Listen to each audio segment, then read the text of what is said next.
Hi, I'm Dr. Clay Elliott, and we are live here at Herren Genetics in Minco, Oklahoma.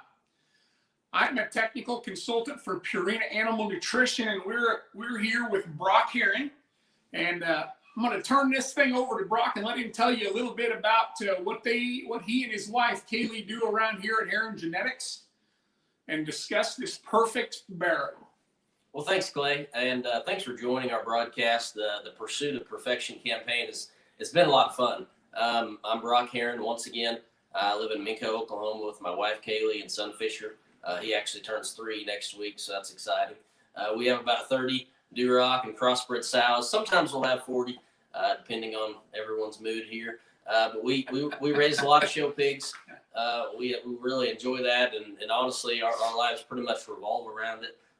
We do everything in the show pig business from start to finish, and that's why the Pursuit of Perfection was so interesting, because it was so different from anything that we do. We deal with live animals all the time, and in this case, I got to sit on a computer and change things.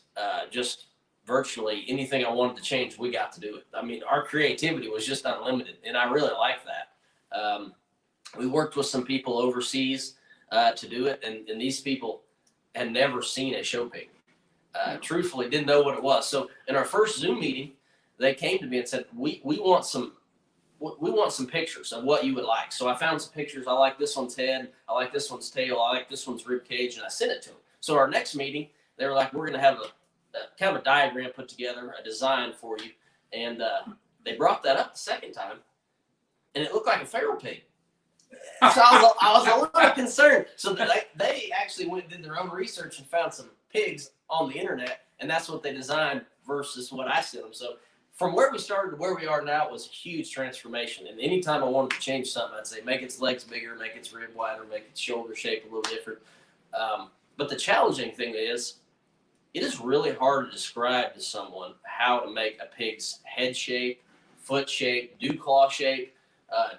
I had to tell them everything. What a sheath was, what its teeth were, from start to finish. It was actually pretty challenging from that standpoint, but it was a lot of fun. And they had no idea what you were talking about. They didn't even know some of the vocabulary. That's true. Yeah. I know. Well, Brock, this perfect barrow that you created is an interesting creature because, his feet are giant. His chest is huge. His rib cage is enormous. Hip shape, base width, all those things that we deem perfection. Man, this thing's got. But I guess tell me a little bit about what inspired this particular beast versus maybe.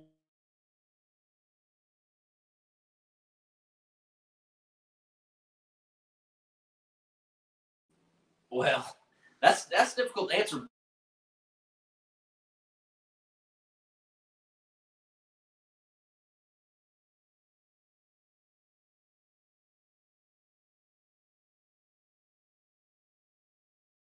A lot of creativity push,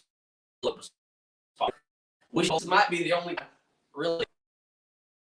I just do whatever I'd like to. Right on. So to make its feet, but that's good. That's a really hard thing to do. Show people to do in one animal, especially when it's a living, breathing creature that could really, fall apart at any time.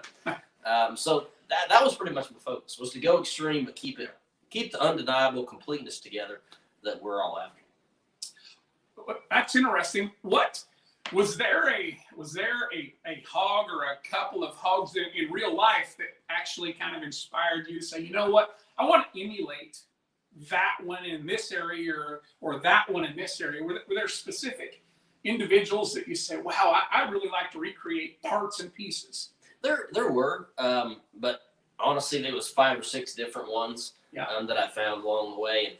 And one of the funny things was a lot of the pictures that we have access to pretty readily are boars. Right. So when we're making a bear here, so we took a lot of boar photos and sent them over and stuff like that. So we kind of had to explain some anatomy to the guys we were working with a little bit. Like, this is a bear. He doesn't have certain things, that this Right. board does, but we put several together really. But more than anything, I just wanted to use my imagination because we were creating something that maybe hasn't existed, maybe won't exist. Right. So I really wanted to push the envelope from that standpoint. That makes good sense.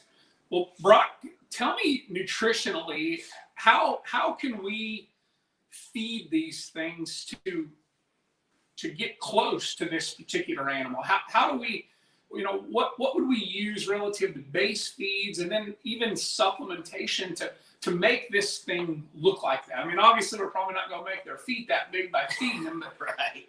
how do we make their shape look like that, and how do we get their rib cage that expansive? And that's a good question. And any time I had the chance to talk to someone about show pigs and how to feed them, less is sometimes more in a lot of ways. You can feed these pigs too much, you can feed them too little. You got to really find a happy medium for these animals, because you can feed them too much. You can overload their system. You can push too much in them, and it's just hard on their gut. So gut health is something that I really push to a lot of people. These things need to be healthy. They can't look their best unless their environment's right, unless their nutrient plane is right. So try not to feed them too much. Don't feed them too little. Also, at the same time, make sure their gut is right. Anytime they fall off feed, rebuild kind of their system a little bit. And that's one thing that I like a lot about like our diets is they've got several things in there to keep their guts right, and things like that, some ambatine and some technologies that we have. And it's helpful from our standpoint to keep them healthy from that standpoint. And also just you got to be patient.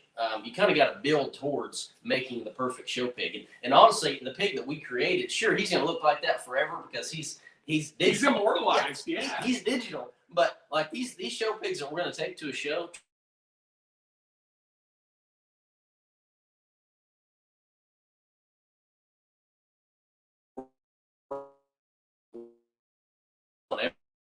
show we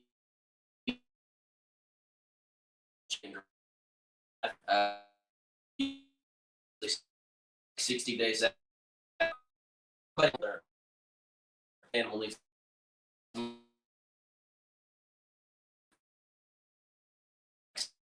is perfect. I pair that.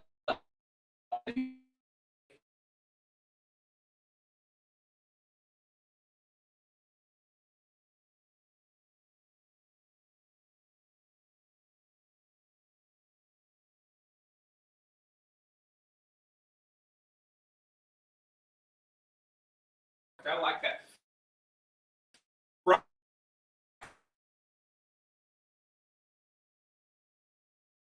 Absolutely. And, I talked about earlier, not feeding too much and not feeding too little. And that's where depth charge is really helpful for us, because we can feed these hogs, 2.5 pounds twice a day and introduce depth charge. And depth charge will expand the rib cage and push the ribs out and make their top lines wider without pushing them too much. There's not just a ton of energy in it. So we can actually feed them more just on a per pound or just volume basis without adding a lot of nutrients to it. So that's a great idea. Yeah. Good. I know that you just spoke about keeping that gut healthy, and one of the things that's so critical is just gut health and really the pH balance of that gut. I mean, anytime that we start feeding hogs hard, I mean, we take a chance of burning them and then scouring them and getting them loose, and then boy, they're off feed. We have a product called Alleviator that is a pH balancer, and I tell you, I know that it works in all species. Yeah. It helps to keep those things on feed. It keeps them feeling good, keeps their gut feeling good. Have you guys had experience with that product? I don't actually have to feed that as much because it's already in our. It's already in your feeds. Very good. So we use it a lot. If someone else comes to us that's having trouble, it's maybe not on our feed, we will suggest that a lot of times, because what it does, it balances the pH in there. It gets them back on feed, so it keeps their gut right. And luckily, it's in our diets already, so the hogs that we're feeding, we don't have to worry about that as much. It's also really good for ulcers. So if you battle with ulcers and stuff like that, the Alleviate really helps from that standpoint. And I'm a huge believer in it now. Truthfully, when it first came out, I mean, you really can't. It's tough to sort out what you really need from what you don't. But after feeding a couple sets of pigs with that in our diet, there's no doubt I will never go away from it, because those pigs will get up to eat time after time. They look good, they feel good, and they just look fresh, whether you're holding them or whether you're pushing them. They really have a constant look to them. They're just constantly attractive, just based on terms of skin and hair and stuff like that. That's good. You mentioned ulcers. I know that's a big thing in the pig business. Yeah.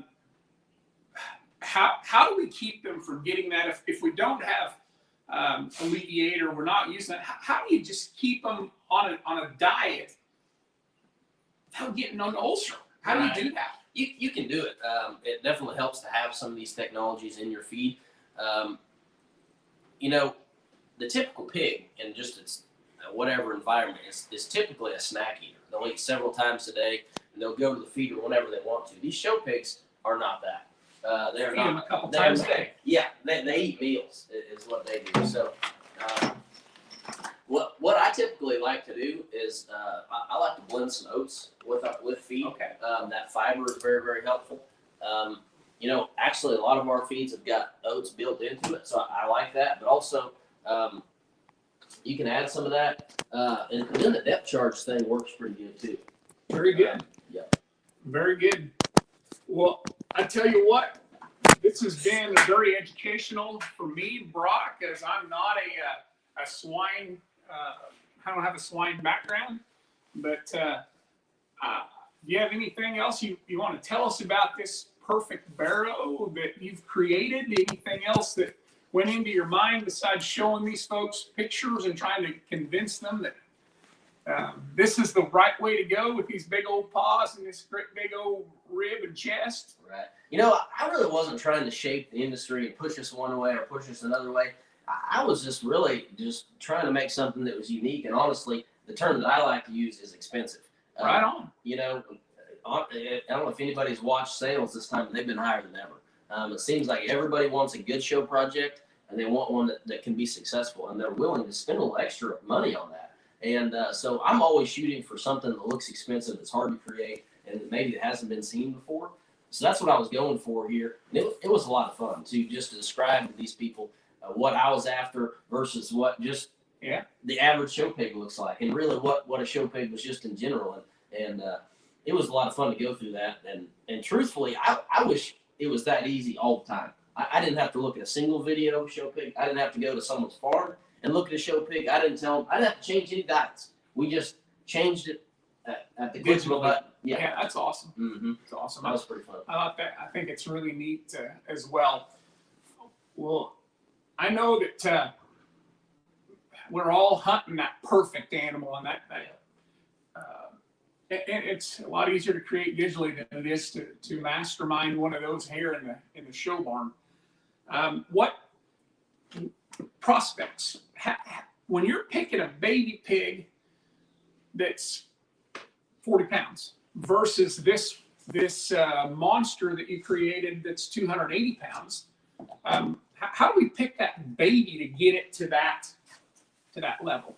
What's that baby pig look like? Because they don't look like that. No, they really don't. And truthfully, sometimes it sounds crazy. You have to use your imagination a little bit. Yeah. I mean, you're not going to go out to anyone's farm, honestly, despite the species, and find an animal that's going to stay the same the whole time. Maturity's going to take over. You know, whatever is going to happen, but they will change.